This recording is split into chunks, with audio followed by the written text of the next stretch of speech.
Hi అండి, అందరికీ నమస్కారం. Welcome to Suresh updates. AP రాష్ట్ర వ్యాప్తంగా రైతులకు మన ఏపీ సీఎం నారా చంద్రబాబు నాయుడు గారు ఊహించని శుభవార్తనైతే తెలిపారు. రైతుల యొక్క ఖాతాలలో కూడా అన్నదాత సుఖీభవ పథకానికి సంబంధించి డబ్బులు అనేది కూడా నేరుగా అయితే జమ కాబోతున్నాయి. వెంటనే కూడా ప్రతి రైతు కూడా ఇలా చేశారంటే మీ యొక్క ఖాతాల్లో కూడా డబ్బులు జమ అవుతానైతే వ్యవసాయ శాఖ మంత్రివర్యులు అధికారులతో చర్చించి తెలపడం జరిగింది. పూర్తి వివరాలు కూడా ఈ వీడియోలోకి వెళ్ళి మనం తెలుసుకుందాం.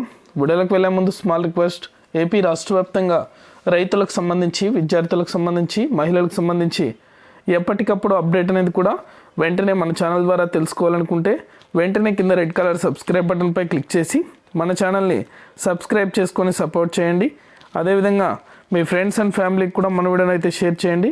వారు కూడా మరింత ఇన్ఫర్మేషన్ అయితే తెలుసుకోగలుగుతారు. ఇక ఏమాత్రం ఆలస్యం చేయకుండా టాపిక్లోకి అయితే వెళ్ళిపోదాం.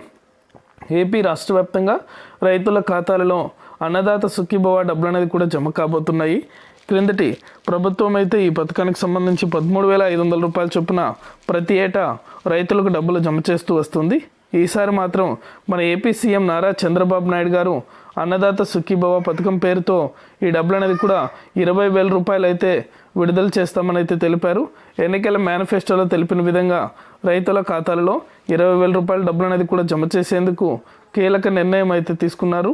అదేవిధంగా మొదటగా అయితే రాష్ట్ర ప్రభుత్వం నుంచి 14,000 రూపాయలు, కేంద్ర ప్రభుత్వం నుంచి 6,000 రూపాయలు, మొత్తం 20,000 రూపాయలు అయితే రైతుల ఖాతాలలో డబ్బులు జమ చేసేందుకు ఏపీ రాష్ట్ర ప్రభుత్వం అయితే నిర్ణయించింది. 2 విడతల్లో ఈ డబ్బులు అనేది కూడా జమ అవుతాయని అయితే తెలిపింది. ఇంకా మనకి డబ్బులు ఎప్పుడు విడుదల చేస్తారో అప్డేట్ ఇవ్వలేదు, కానీ ఖచ్చితంగా అయితే ఉచిత పంటల బీమా అనేది కూడా విడుదలయ్యాయి. ఇప్పటికే 680 కోట్ల రూపాయలు అయితే విడుదల చేశారు. ఎవరైనా పంట నష్టపోయిన రైతులు ఎవరైనా ఉన్నట్లయితే వెంటనే కూడా ఆన్లైన్లో అప్లై చేసుకోవాలని అయితే తెలిపింది. అలా పెండింగ్ అమౌంట్ అనేది కూడా నేరుగా విడుదల కాబోతుంది. ఇది అప్డేట్.